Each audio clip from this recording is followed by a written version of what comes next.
Every guru online is telling you the exact same thing. Get more leads, run better ads, post 3 times a day, and go viral. I've heard all of it, you've heard it, and I'm here to tell you, almost none of that is how I grew my businesses to over 9 figures in sales transactions and my coaching business to 250 to 500K a month. Because the real problem is something else entirely. And I learned this from building and buying companies across multiple different industries, and it taught me that there are 4 key moves to growing a business faster. Most people might know one. I'm gonna give you all 4.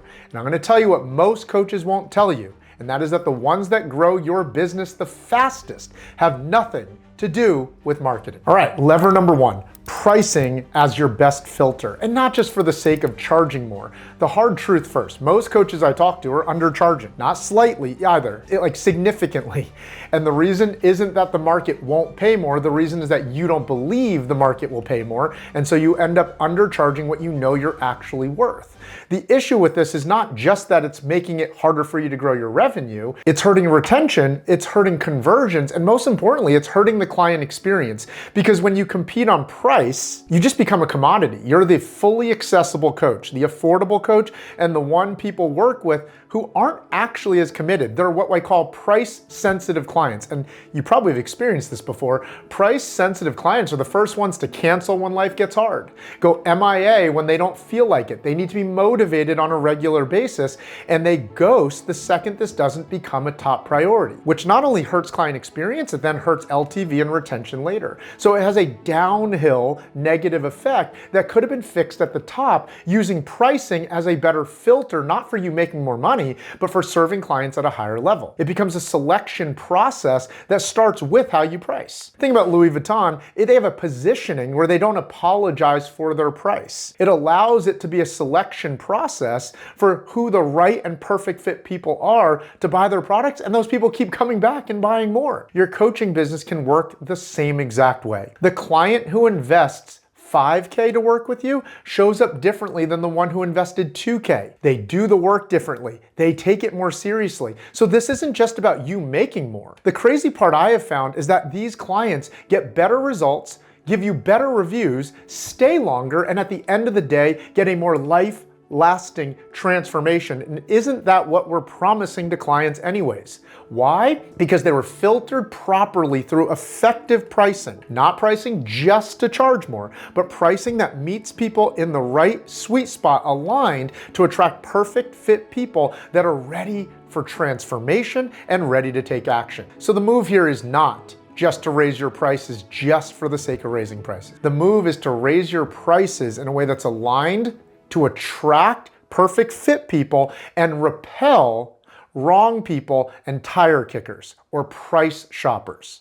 And your ascension rate and your client experience rates will go up with it, all in turn building a more scalable and predictable business. What I have found is pricing for comfort is a race to zero that doesn't serve you or your clients. And if you're the type of person that needs math on it, 8 clients at 6K is 48K in revenue for the month versus 12 clients at just 3K is 36K. You're working with more people, making less, and getting lesser buy-in, action, adherence, or transformation for the clients that are buying anyways. All right, lever 2. What I call the maximization model, and this gets you more revenue from the pipeline you already have. This was the same exact move that I made that grew my coaching business from 60K months to 100K month without getting more viral, without getting more leads or anything like that. And that's why I call it the maximization model. And the premise is simple. If you think weight loss, a client could get more intense and go to the gym more, and yet not see the level of results they would get if they just dialed in their nutrition a little bit more. This is the same exact thing for your business. You can keep hustling and just pushing harder, or you can do the easier thing, and that is better understand how to be more efficient with the pipeline you already have. So before you spend another dollar getting new leads or hustling harder or putting out 5 pieces of content a day, what if you knew how to extract everything possible from the leads that you already have in your pipeline? Most coaches I work with have a pipeline problem, not a lead volume problem, but they have been convinced to be like, I just need more leads, I need more leads, I need more leads.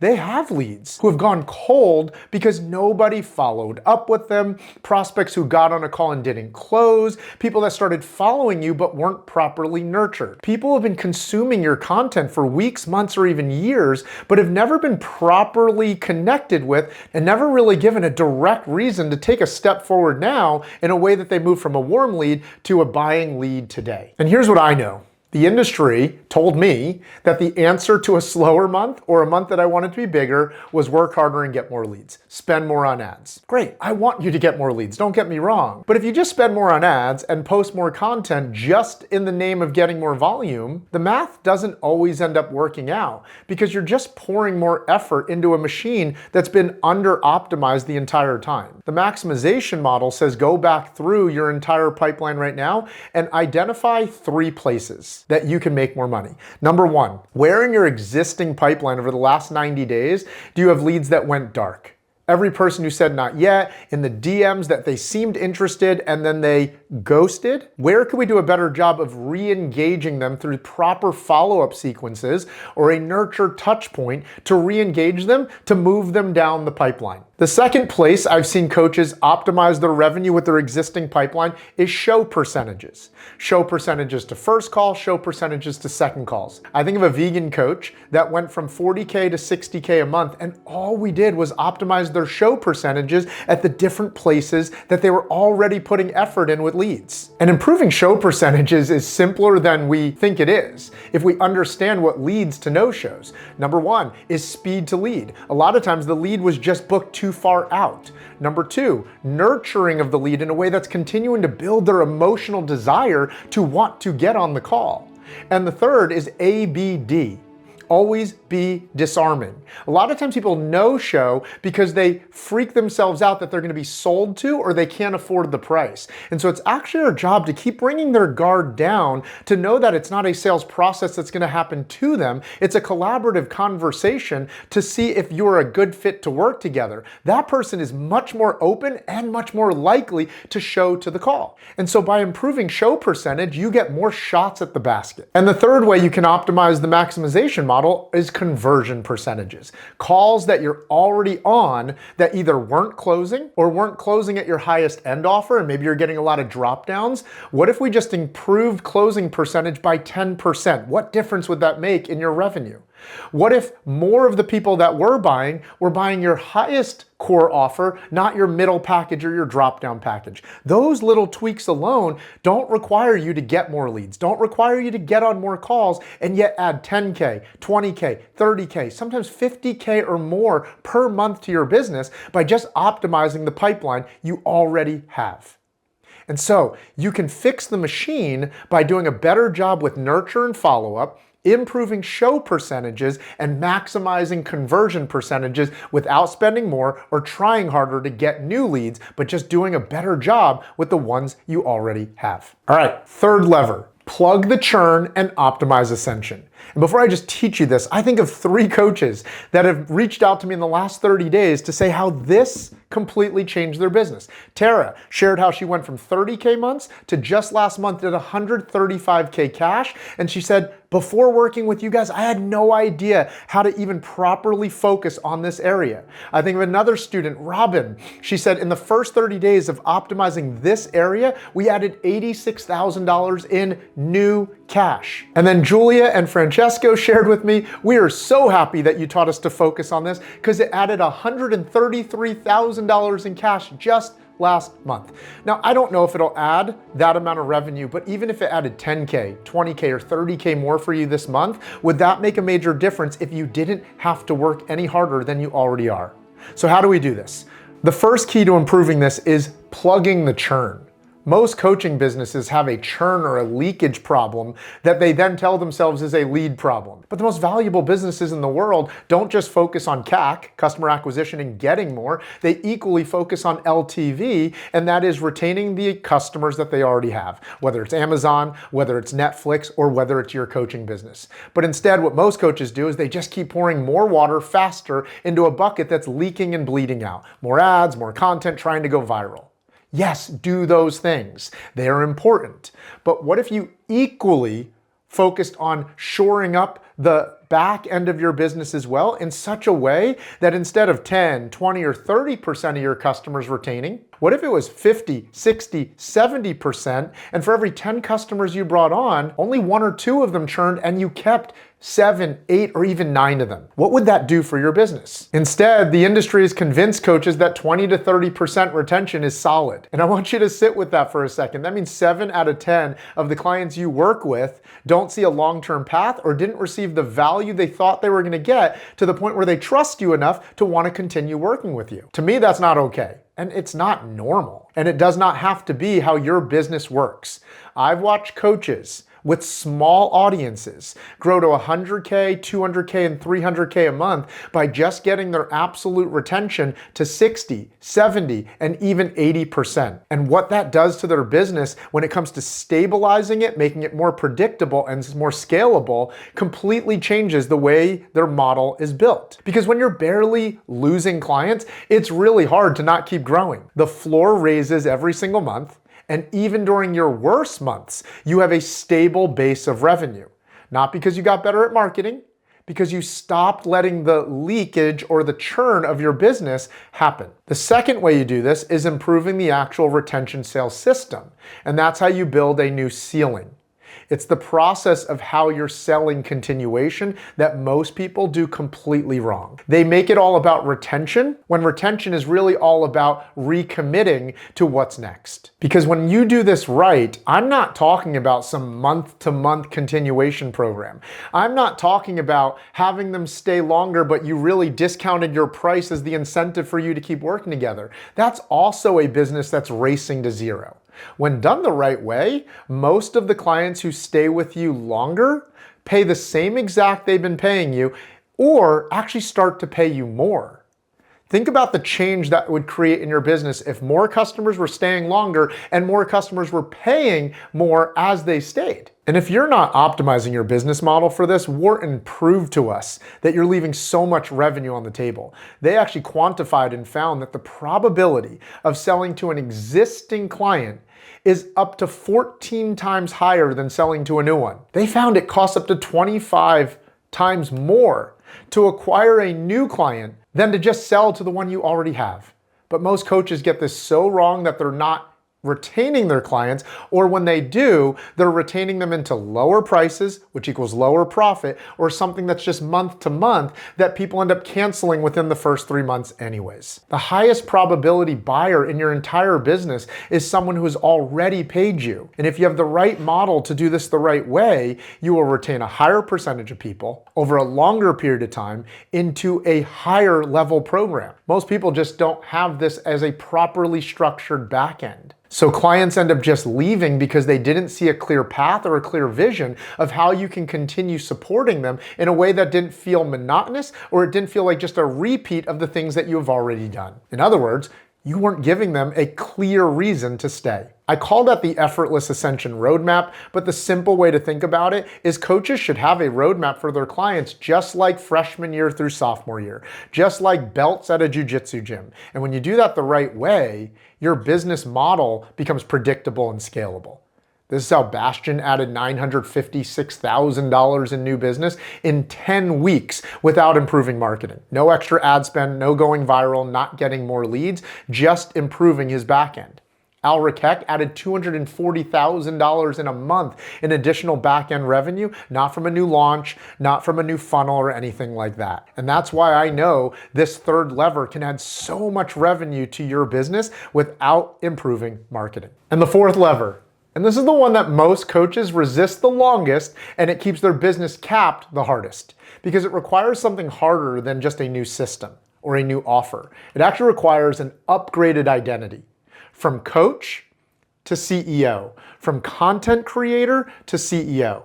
And when you make that jump and shift, your business can actually expand with it. Without this shift, it oftentimes becomes the lid on your organization becoming a 7-figure coaching business. Why? The coach who builds a 100K, 200K, 300K a month business, they do it through team, not solopreneurship. And if you haven't become the type of leader that can hire and attract A players, then your team never quite performs. What I've seen a lot of coaches do is they become the leader with a dozen helpers, which is very different than the CEO with a dozen executives. When you have executives, decisions still run without you. Performance and growth can happen while you're on vacation. Clients are taken care of whether they talk to you or not. Without that level of ownership from your team, sales are inconsistent. You have what's called key man risk. When you take off, the business slows down. And you have coaches that are helpers, but not taking ownership over the client experience. Let me ask you something. If you were to take 2 weeks off, would your team know how to make decisions without you? Would they know what to focus on for the business, not just to be managed, but for it to continue to grow? Would they know how to handle client concerns? Would they know how to drive sales? And would they know how to make sure they're taking clients to the next level, whether you're around or not? If the answer is not an enthusiastic yes to all of those, then you've created an environment where you're more a coach than an actual CEO. And it's hard for a business to scale beyond just you if you don't have leaders that can run the business with or without you. And so it's important, as the last lever here to growing your business faster, is that you transform or shift your identity into the type of leader and CEO that attracts A players that want to stay and build the business with you, not just people that you get the business from. The very specific shift I made when my fitness coaching business grew from 100K a month to 250K a month is I stopped hiring people to do tasks and I started finding players to produce outcomes. And that shift goes from being a CEO with a dozen helpers just to do tasks and stay busy, and it goes to becoming the CEO that builds an executive team that can get results. I hope as I'm sharing this, you're kind of feeling or seeing the difference. You can build a really good business with a ton of helpers. I'm not knocking that. But to scale faster and to scale bigger almost always requires a different level of leadership. It's kind of like Tony Robbins talks about. So many entrepreneurs think that growth is 80% strategy, and then like the other 20% is the other stuff. But what he has found over the years is that entrepreneurs that are scaling faster realize that it's actually 80% psychology, identity, and physiology. And then when you're in the right state with the right story, the 20% strategy just reveals itself. And same thing here when it comes to the identity of the type of leader that you are or that you're becoming. Because the business can only grow as far as the leader is willing to let it. And the leader can only let it grow as far as the team is capable of holding and your identity and your expectations. So like one of the very first principles John Maxwell teaches, called the law of the lid, your leadership becomes the lid to how much your business grows or stunts growth based on who you are as a leader. It's a hard truth, but I found it to be true at so many different stages of growth in my business. So let's recap the 4 levers to growing a business faster that have nothing to do with marketing. The first one is using pricing as a filter, not just for the sake of charging more or making more. Number 2, the maximization model. That's extracting everything and every piece of revenue from the pipeline you already have before you spend another dollar, generate more leads, or hustle harder. Number 3, plugging the churn and creating ascension, not just continuation. Truly valuable businesses focus on customer acquisition and LTV equally. And number 4, the leverage leader playbook. Stop hiring helpers, start building a team of A players. Stop seeing yourself just as a coach and start to transform into the identity of a CEO that is building a multiple 7, maybe even 8-figure business that is built to last through systems and team, not just on the back of your own effort. And you're probably noticing now, none of these require a single new lead. All of them compound your business faster without spending more or working harder. When done right, I've seen in real time, this adds 6 figures to people's coaching businesses in the year many times 6 figures to people's coaching businesses per month. And if you're hearing this and you want to know which lever is the right move for you to prioritize specifically in your business, you can click the link below and come have a conversation with me or my team on a consultation call where we can help pull the hood up on your business, so to speak, and figure out together where you should put your priority and your focus. If you thought this was valuable, share it with an entrepreneur you know, or share it with someone on your team that's bought into the growth of your business. Because someone in your circle or someone on your team is grinding the business model right now that leads to burnout instead of thinking of a faster, more aligned way to grow. And now you've seen 4 ways that can grow your business faster as well.